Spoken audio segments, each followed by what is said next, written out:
جناحك للمؤمنين.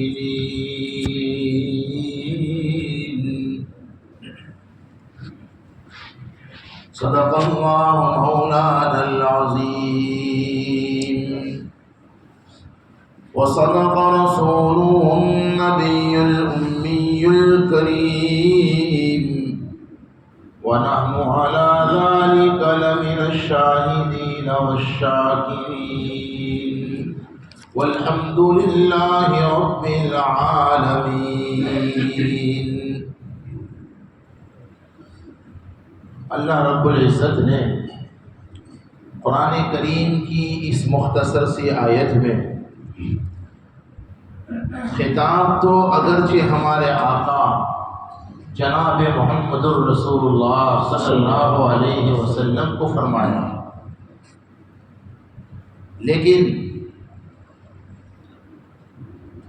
اللہ تبارک و تعالی آپ کے ذریعے سے امت کے اہل ایمان کو یہ 3 ہدایتیں دینا چاہتے ہیں.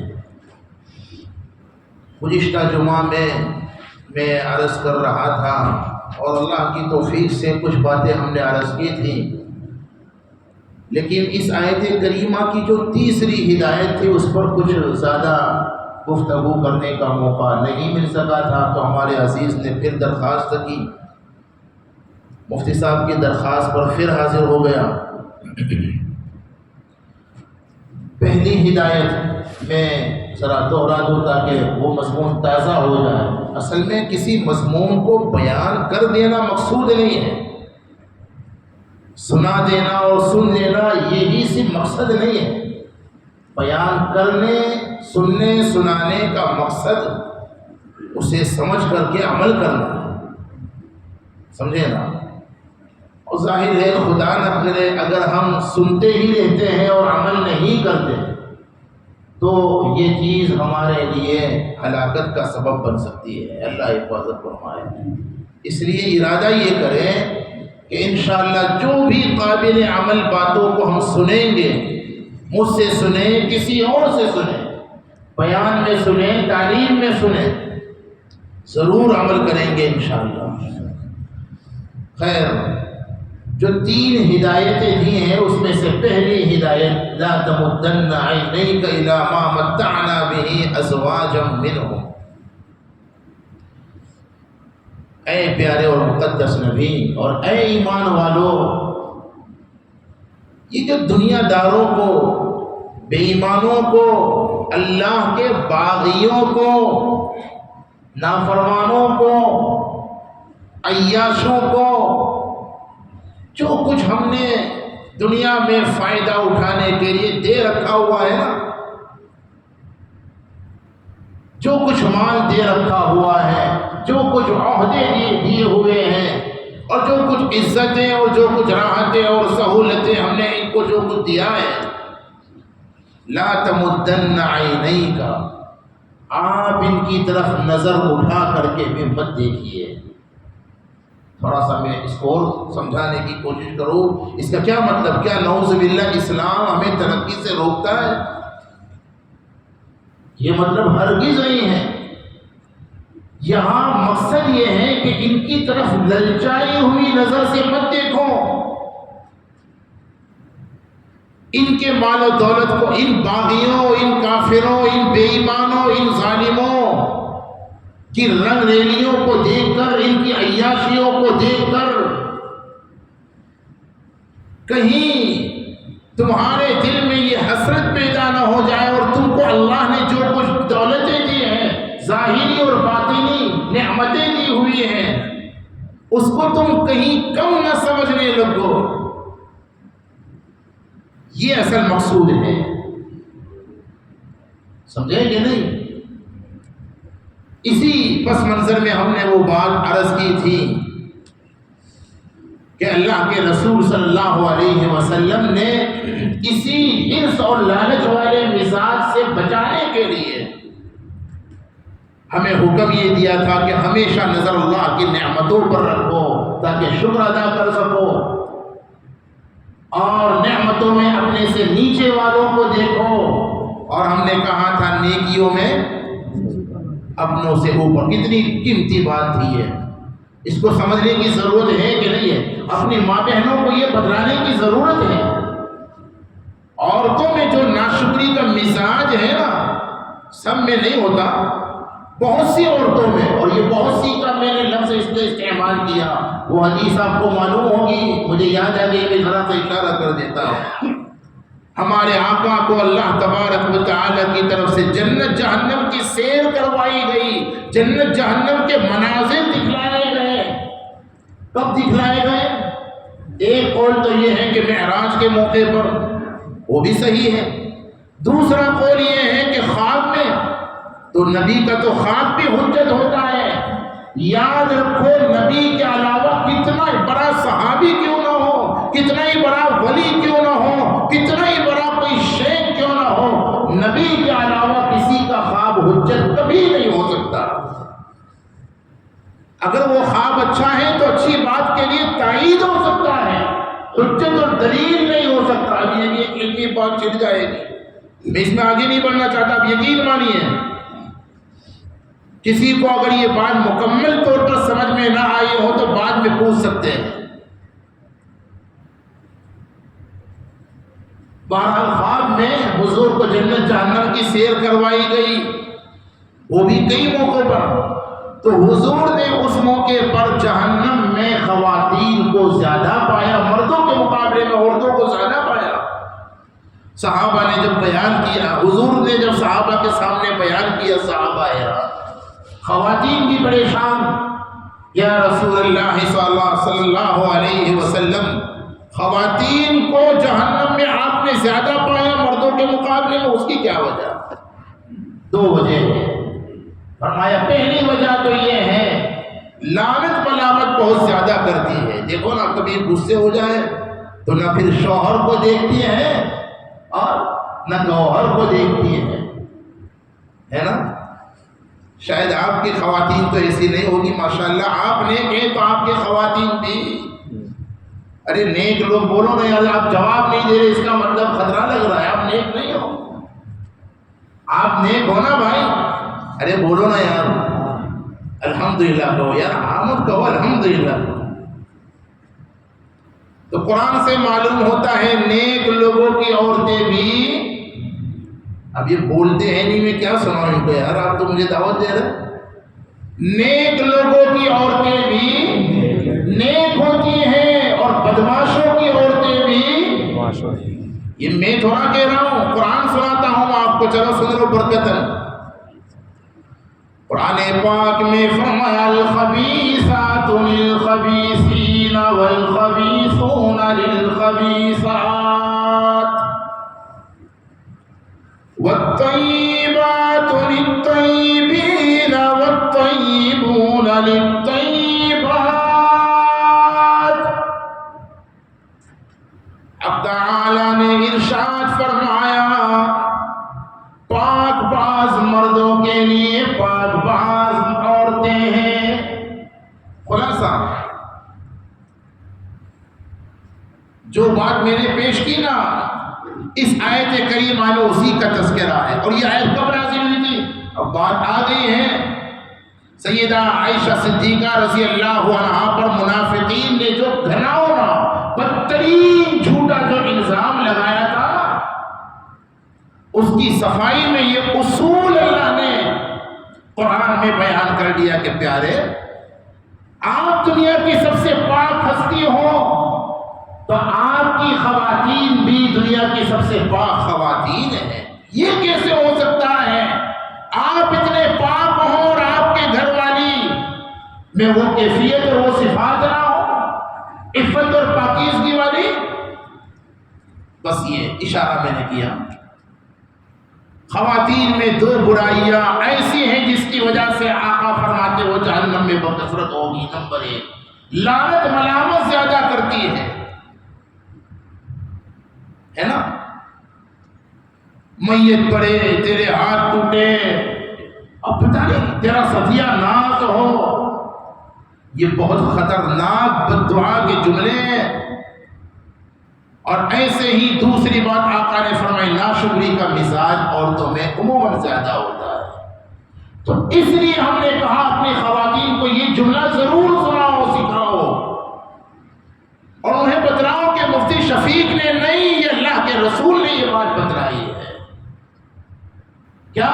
نعمتوں میں اپنے سے اوپر والوں کو دیکھ، نعمتوں میں اپنے سے نیچے والوں کو، اور نیکیوں میں اپنے سے اوپر والوں کو دیکھو۔ خیر، لا تمدن عینیک الی ما متعنا به ازواجا منهم، پہلی ہدایت کا خلاصہ، ولا تحزن علیہم، ہمارے آقا غیروں کو دین کی دعوت دیتے تھے۔ ہم نے کہا کہ ہم اس سلسلے میں مجرمانہ آج غافل ہیں، سالوں سال تک غیروں کے ساتھ ہمارا تعلق بزنس کا یا کسی طرح سے بھی ہوتا ہے، کبھی بھی اس کو ہم نے نہ دین سمجھایا ہے نہ سکھایا ہے۔ یاد رکھو، امت کے ہر فرد کی اپنی حیثیت کے مطابق دوسروں تک دین پہنچانے کی ذمہ داری ہے۔ ایک بندے کو دین سمجھانے اور پہنچانے کی آپ میں استعداد اور صلاحیت ہے، آپ ایک دوست کو وہ دین پہنچاؤ۔ دین پہنچانے کا مطلب یہ بھی ہے کہ دین کے بارے میں کوئی غلط فہمی ہے، مسلمانوں کے بارے میں کوئی غلط فہمی ہے، آپ جس قدر اس غلط فہمی کو دور کر سکتے ہو کرو، نہیں کر سکتے آپ کسی معتبر عالم دین سے رابطہ کرواؤ، آپ دین اس تک نہیں پہنچا سکتے کسی معتبر عالم دین سے رابطہ کرواؤ، یہ بھی دین کی دعوت اور محنت ہے، اور اس شکل میں بھی ہمیں فکر کرنے اور توجہ دینے کی یقیناً ضرورت ہے۔ ہمارے آقا خوب محنت کرتے تھے، غیروں کو خوب دین سمجھانے کی فکریں اور کوششیں کرتے تھے، اس کے باوجود جب وہ آپ کی باتوں پر توجہ نہیں دیتے تھے، آپ غمگین ہو جاتے تھے، بے چین اور پریشان ہو جاتے ہیں کہ میں اتنا ان کو اللہ کا دین سمجھا رہا ہوں، انہیں آخرت کی ہمیشہ کی زندگی کی کامیابی کی دعوت دے رہے اور یہ کوئی دھیان ہی نہیں دے رہے، تو ہمارے آقا غمزدہ ہو جاتے تھے۔ اس موقع پر ہمارے آقا کو اس میں دوسری ہدایت، ولا تحزن علیہ، آپ کا کام تو ہے دین کی دعوت دے دینا، دیندار بنا دینا، یہ آپ کی ذمہ داری نہیں ہے۔ ہاں، بات پہنچا دیں۔ میرے والد صاحب رحمۃ اللہ علیہ کی ایک بات مجھے یہاں یاد آ گئی، جب میرے ذمہ کتابیں تھی، میں پڑھاتا تھا، کوشش کرتا تھا محنت کرنے کی، اور طلباء تو اب ہر دور میں سوال اور انحطاط بڑھتا ہی جا رہا ہے، اس کے بھی کئی اسباب اور وجوہات ہیں جو اس کا ابھی موقع نہیں ہے۔ تو والد صاحب سے ایک مرتبہ جب میں نے عرض کیا کہ ابا اتنا محنت سے پڑھاتا ہوں اور کوئی دھیان، کوئی یاد بھی نہیں کرتا، ایسے عجیب پتہ نہیں کس قوم سے واسطہ پڑا ہوا ہے، ایک بہت اچھی بات فرمائی تھی، بیٹے ہمارا کام ہے سبق پڑھا دینا، یاد کروا دینا، ہماری ذمہ داری نہیں ہے، آپ اپنی ذمہ داری کو نبھاؤ بس کافی۔ لا تحزن علیہم، اللہ پاک نے یہی سبق دیا پیارے، آپ کا کام ہے دین سمجھا دینا، دین کی دعوت پہنچا دینا، ہدایت تو آپ کے ذمہ نہیں ہے۔ لا تحزن علیہم، اور آگے جو تیسری ہدایت، واخفض جناحک للمؤمنین، اس کا خلاصہ یہ ہے، ایمان والوں کے لیے اپنے پروں کو بچھا دیجئے، ایمان والوں کو اپنے پروں میں، جیسے پرندہ اپنے بچوں کو اپنے پروں میں لے لیتا ہے نا، آپ بھی اہل ایمان کو اپنے پروں میں لے لیجئے۔ مطلب یہ ہے کہ ایمان والوں کے ساتھ شفقت کا معاملہ کیجئے، محبت کا معاملہ کیجئے، نرمی کا معاملہ کیجئے، ایمان والوں کے ساتھ سختی بولو مت کیجئے۔ یہ حکم ہے، ایمان والوں کے ساتھ شفقت کے ساتھ، محبت کے ساتھ، نرمی کے ساتھ، ہمدردی کے ساتھ معاملہ کرنا چاہیے۔ حضرات صحابہ رضوان اللہ علیہم اجمعین کی جو شان اور جو بنیادی پہچان قرآن نے بیان کی ہے، محمد الرسول اللہ والذین معہ میں سارے صحابہ آ گئے، وہ مہاجرین ہو، وہ انصار ہو، وہ سابقون الاولون ہو، والذین اتبعوہم بإحسان میں شامل ہو، والذین معہ میں سارے صحابہ آ گئے۔ ان کی پہچان کیا ہے؟ اشداء علی الکفار، اللہ کے باغیوں کے لیے بڑے سخت، بزدل نہیں،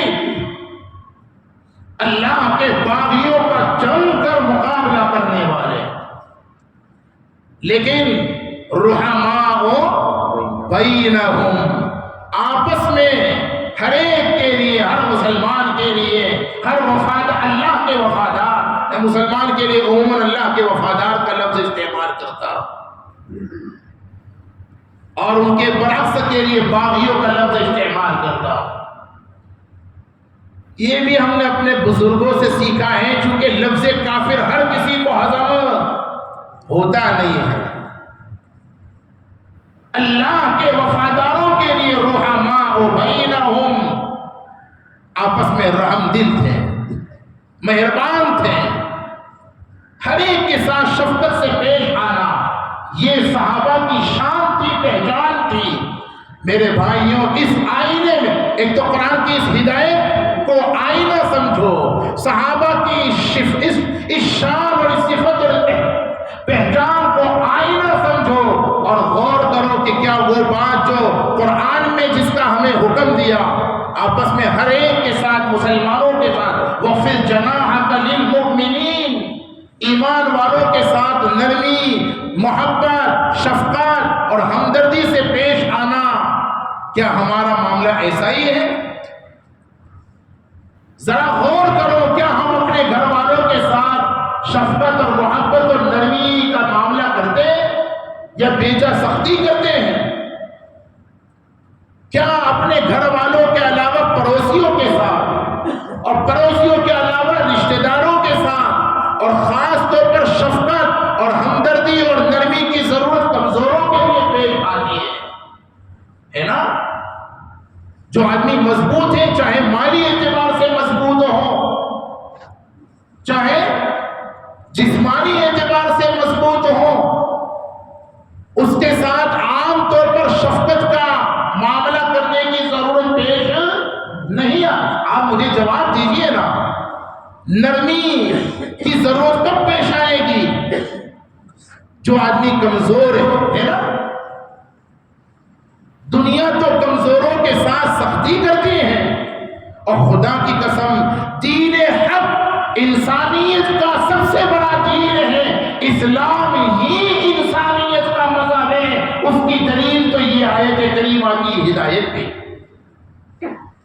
عام طور پر دنیا کمزوروں کے ساتھ کیسا برتاؤ کرتی ہے؟ ذرا بولو نا یار، سختی کا برتاؤ۔ میں صحیح کہہ رہا ہوں، غلط کہہ رہا ہوں؟ زمینی حقائق کی باتیں بتلا رہا ہوں یا کہ زمین کے نیچے اور آسمان کے اوپر والی باتیں بتلا رہا ہوں؟ ضرورت ہے زمین کے اوپر کیا ہو رہا ہے وہ حقائق پیش کیے جائیں اور صحیح رہبری کی جائے۔ دنیا میں ہوتا کیا ہے؟ جو لوگ کمزور ہیں، ہم خود اپنے گھروں میں کیا کرتے ہیں؟ جو مالی اعتبار سے کمزور ہیں، جسمانی اعتبار سے کمزور ہیں، انہیں حقیر سمجھا جاتا ہے، ان کے ساتھ کوئی ہمدردی، کوئی محبت، شفقت اور نرمی کا برتاؤ نہیں ہے۔ اپنے جو ملازم جو ہم سے مالی اعتبار سے کمزور ہیں، صلاحیتوں کے اعتبار سے ہمارا ان کے ساتھ کا رویہ کیسا ہے؟ جو لوگ آپس میں نرمی کا معاملہ کرتے ہیں، بالخصوص کمزوروں کے ساتھ، نرمی کی ضرورت تو کمزوروں کے لیے ہی پیش آئے گی نا۔ جو لوگ کمزوروں کے ساتھ نرمی کا معاملہ کرتے ہیں، بتائیں ان کے لیے کیا فضیلت ہے؟ بتلاؤں میں عمل کرو گے انشاءاللہ؟ ایسے نہیں بتلاؤں گا، وعدہ کرو کہ انشاءاللہ عمل کریں۔ سب وعدہ کرتے ہیں انشاءاللہ؟ ترمذی کی حدیث مشکات میں موجود ہے، حوالہ پہلے سنو، اس کا خلاصہ یہ ہے، ہمارے آقا نے فرمایا، میں اپنے انداز میں اس کا خلاصہ پیش پیش کرتا ہوں، جو بندہ بندی جو بھی مسلمان 3 کام کر لے گا، کتنے؟ سب بولو کتنے؟ 3 کام، میں کروں تو آپ کریں تو 3 کام جو بھی مسلمان کر لے گا، اللہ تبارک و تعالی 2 انعام سے اس کو نوازیں گے، وہ 2 انعام بھی عظیم الشان انعام، خدا کی قسم وہ 2 ایسے انعام کہ جس سے ہمارا بیڑا پار ہو جائے گا۔ نمبر 1، اللہ تبارک و تعالی اس کی موت کو آسان فرما دیں گے، اور نمبر 2، بلا حساب و عذاب کے اس کو جنت میں داخلہ عطا فرما دیں گے۔ ترمذی کی روایت کا خلاصہ پیش کر رہا ہوں، کتنے کام کرنے ہیں؟ کرو گے انشاءاللہ۔ آج کے بیان میں یہ ایک بات لے لی اور اس ایک حدیث شریف پر عمل ہو گیا، ہم سمجھتے ہیں کافی ہے۔ یہ صرف چند دنوں کے لیے نہیں، اس پر ساری زندگی عمل کرنا ہے۔ کوشش کیجیے، اللہ سے مانگیے۔ نمبر 1، پہلی چیز جس کا حکم دیا ہے، پہلا عمل رفق بالضعیف، حدیث کے الفاظ رفق بالضعیف، جو ضعیف ہیں، جو کمزور ہیں، ان کے ساتھ رفق کا معاملہ کرنا، نرمی سے پیش آنا، ہمدردی کا معاملہ کرنا، شفقت سے پیش آنا، محبت سے پیش آنا کمزوروں کے ساتھ۔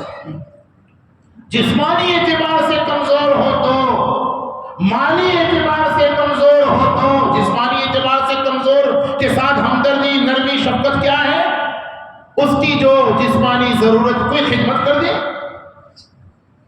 ایک جگہ سے دوسری جگہ جانا ہے، بیچارہ کمزور ہے، نہیں جا اب پہنچا دیں، جو بھی خدمت کر سکتے ہو۔ مالی اعتبار سے کمزور ہے، زکاتوں کے ذریعے، صدقوں کے ذریعے، سخاوتوں کے ذریعے ان کی مالی ضرورتوں کو پورا کرنا، یہ ہمدردی ہے کمزوروں کے ساتھ۔ رفق بالضعیف، کمزوروں کے ساتھ ہمدردی اور محبت سے، شفقت سے پیش آ۔ علمی اعتبار سے کمزور ہو تو علماء کی ذمہ داری ہے کہ جن کے پاس علم نہیں، شفقت کے ساتھ ان کو سکھائے۔ شفقت کے ساتھ سکھانے کا مطلب یہ نہیں ہے کہ تنبیہ بالکل نہ کی جائے، شفقت ہی کا ایک تقاضا یہ ہے کہ بوقت ضرورت تنبیہ بھی کی جا سکتی ہے۔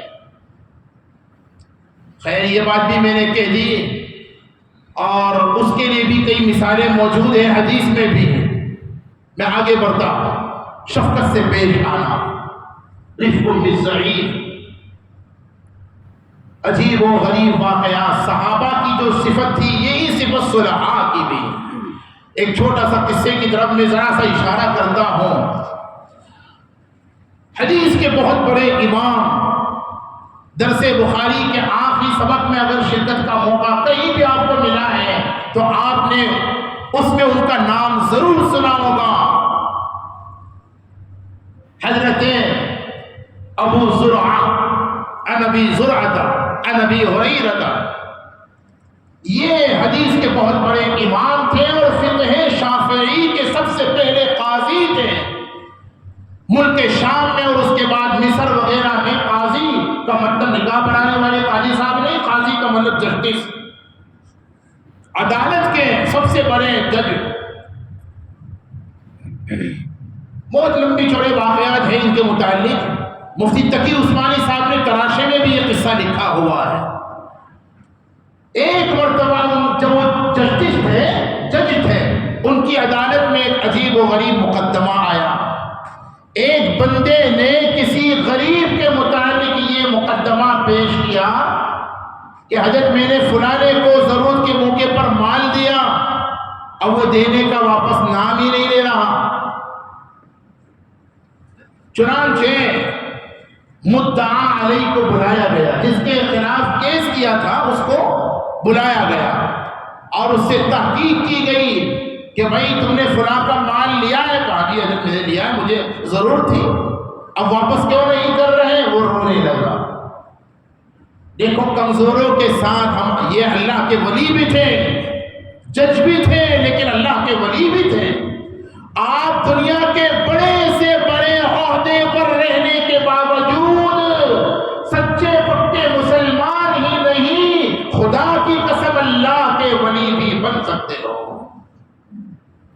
پارلیمنٹ کے ممبر بننے کے باوجود، بلکہ وزیر اعلیٰ کی کرسی پر بیٹھنے کے باوجود تم اللہ والے بن سکتے ہو، اس کی مثالیں بھی قرآن و سنت میں بے شمار مل سکتی ہے۔ کوئی عہدہ، کوئی ملازمت کسی کے لیے بہانہ ہرگز نہیں کہ میں دین پر عمل تو کرنا چاہتا ہوں، داڑھی میں رکھنا چاہتا ہوں، نمازیں بھی، لیکن جاب ایسی ہے کہ کیا کروں۔ یہ فضول باتیں ہیں، میں اس میں زیادہ آگے بڑھنا نہیں چاہتا۔ دیکھیے نا، چیف جسٹس ہے اور حدیث کے بہت بڑے امام بھی، امام ابو زرعہ، بخاری میں جگہ جگہ ان کی روایتیں موجود ہیں۔ اللہ کے بہت بڑے ولی بھی ہیں، اور دیکھو ولیوں کی صفت یہ تھی نا، کمزوروں کے ساتھ رفق بالضعیف پر وہ عمل کرتے تھے۔ کیسی نرمی و محبت۔ ان کے سامنے وہ مدعا علی کو جب بلایا گیا تحقیق کرنے کے بعد، جب اس سے پوچھا بھائی پیسہ ادا کیوں نہیں کر رہے تو وہ غریب بندہ کیا کرنے لگا؟ رونے لگا۔ حضرت میرے پاس گنجائش نہیں ہے، پہلے بھی میں بڑا کمزور تھا مالی اعتبار سے، تبھی تو قرضہ لینے کی نوبت پیش آ گئی۔ حضرت گنجائش نہیں ہے، میں ابھی ادا نہیں کر سکتا، آپ چاہیں تو قرضہ ادا نہ کرنے کے جرم میں مجھے جیل میں بند کر دیجئے، لیکن حضرت اگر آپ نے مجھے جیل میں بند کر دیا تو میری مصیبتوں میں اضافہ ہو جائے گا، میرے بیوی بچے بھوکے پڑیں گے۔ رونے لگے۔ جب وہ مدعا علیہ رونے لگا تو اس کو روتا ہوا دیکھ کر امام ابو زرعہ رحمت اللہ علیہ بھی رونے لگے۔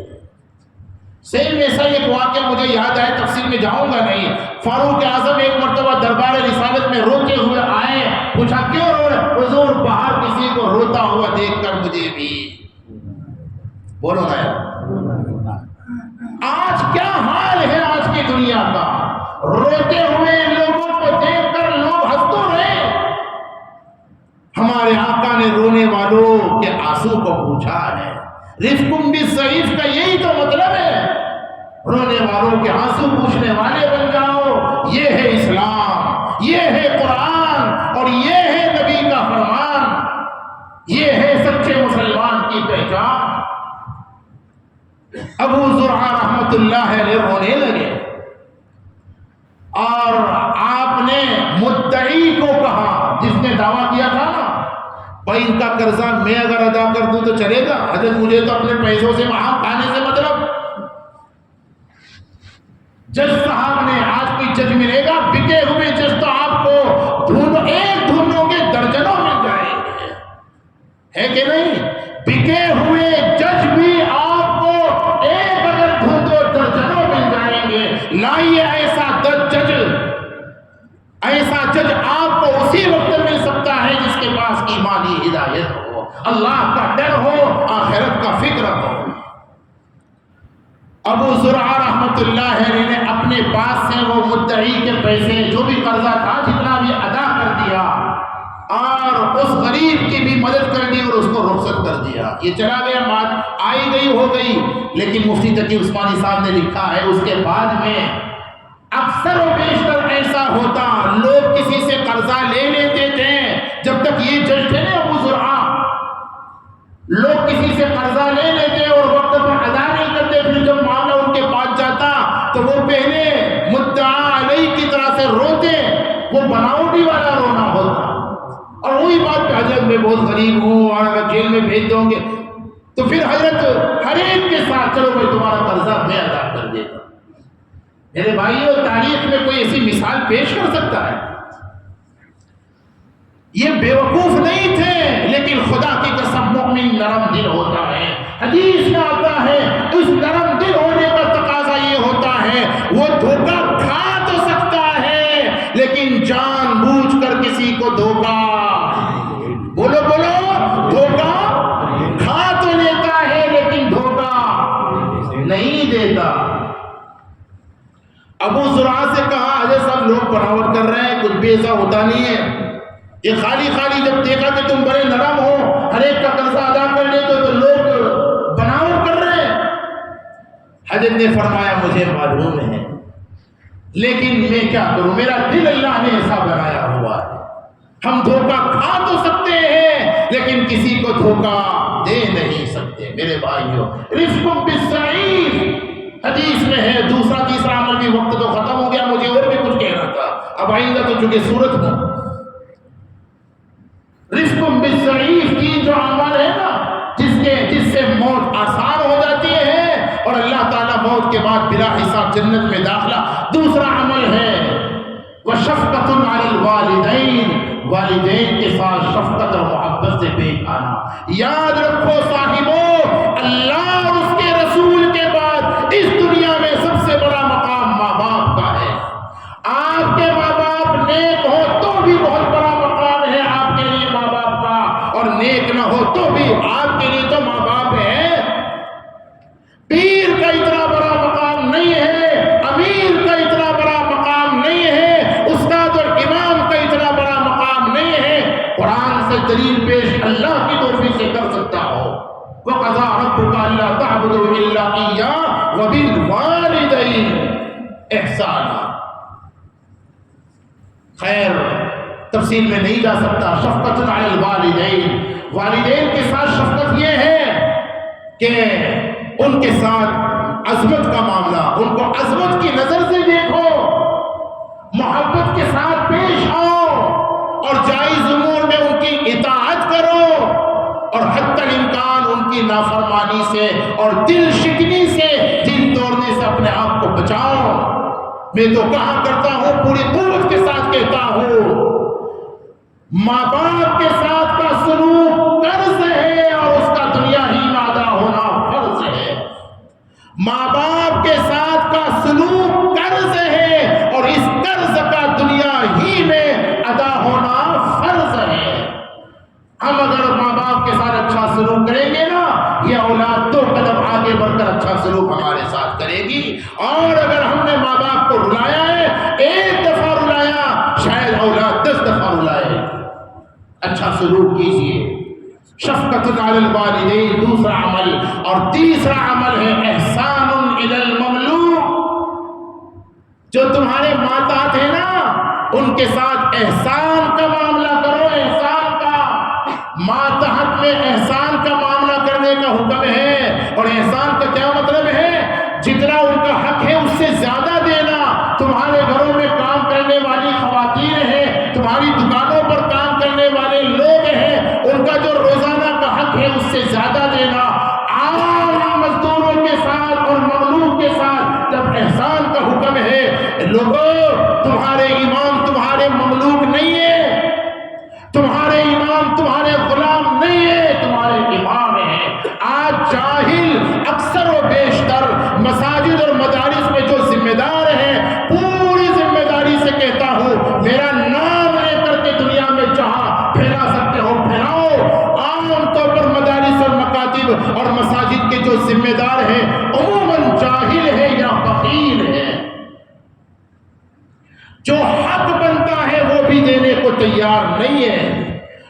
حدیث میں تو حکم یہ ہے کہ جو مملوک ہیں، جو تمہارے ہاتھ نیچے ہیں نا، ان کے ساتھ احسان کرو۔ احسان کسے کہتے ذرا معلوم تو کرو۔ حق سے زیادہ دینا یہ ہے احسان۔ میرے عزیزوں، کیا حال ہے ہمارا۔ ان ساری چیزوں کو صرف سن کر کے نکال مت دیجئے، دل و دماغ میں بٹھائیے اور اس پر عمل کرنے کی شکلیں سوچیے۔ کرو گے انشاءاللہ۔ آخری بات، وقت اگرچہ ہو چکا ہے لیکن آخری بات تو کہوں گا۔ قرآن نے کہا ہے کہ دیکھو جب ایمانی تقاضوں پر تم عمل نہیں کرو گے نا، ہم تمہیں ہلاک کر دیں گے یا تمہیں ختم کر دیں گے، اور تمہاری جگہ دوسروں کو دولت ایمان سے نوازیں گے۔ اور پھر جب دوسروں کو جب ہم ایمان سے نوازیں گے نا، ان کی پہچان کیا ہوگی؟ اذلۃ علی المؤمنین اعزۃ علی الکافرین۔ ایمان والوں کے لیے نرم دل ہوں گے، اور اعزۃ علی الکافرین، کافروں کے لیے، بے ایمانوں کے لیے سخت ہوں گے۔ یا ایھا الذین آمنوا من یرتد منکم عن دینہ فسوف یأتی اللہ بقوم یحبهم ویحبونہ اذلۃ علی المؤمنین اعزۃ۔ یہ ساری باتیں اللہ کے فضل سے ہم نے قرآن سے بیان کی ہے۔ اس کا تقاضا یہ ہے کہ ہم آپس میں ہر ایک کے ساتھ شفقت کے ساتھ پیش آئے، نرمی سے، ہمدردی سے، محبت سے۔ خاص طور پر میرے بھائیوں، نرمی، اپنی طبیعت کے خلاف کوئی بات پیش آ جائے نرمی سے کام لو۔ ہاں، شریعت کے خلاف کوئی بات پیش آ جائے وہاں سختی کر سکتے ہیں۔ ہمارا تو حال الٹا ہی ہے، الٹی ہی چال چلتے ہیں دیوان گانے عشق، آنکھوں کو بند کرتے ہیں دیدار کے لیے۔ جہاں سختی کرنی چاہیے وہاں تو نرمی، اور جہاں نرمی کرنی چاہیے وہاں طبیعت کے خلاف کوئی بات پیش آ جائے نا بیوی سے، طبیعت کے خلاف، اپنے مزاج کے خلاف، نرمی سے پیش آؤ، معاف کر دو، لیٹ کو کرو، آپ آگے کام کرو۔ اپنے مزاج کے خلاف کوئی بات پیش آ جائے تو یہ حکم ہے، لیکن مزاج شریعت کے خلاف کوئی بات بیوی سے، بچوں سے پیش، نماز نہیں پڑھی، پردہ نہیں کیا، اور کوئی شریعت کے خلاف، اب وہاں سختی۔ نرمی کا کہیں یہ دندورا مت پیٹنا، آپ کے مفتی صاحب نے نرمی کا حکم دیا اور نرمی کے فضائل اور اہمیت بیان کی ہے، لہذا نرمی کرنی چاہیے، بیوی چاہے کتنی آوارہ گردی کرے اور بچہ کتنا ہی عیاشیاں کرے، ہرگز نہیں۔ مزاج شریعت کے خلاف اگر کوئی بات آ جائے تو اس میں سختی، اور ورنہ تو نرمی سے۔ بہرحال آپ کے 5 منٹ ہم نے زیادہ لے لیے، مقصد یہ تھا کہ ایک مضمون سمجھ میں آ جائے تاکہ ہم سمجھ کر عمل کرنے والے بن جائے۔ اللہ تعالیٰ حقائق سمجھانے عمل کی توفیق عطا فرمائے، آمین۔ وآخر دعوانا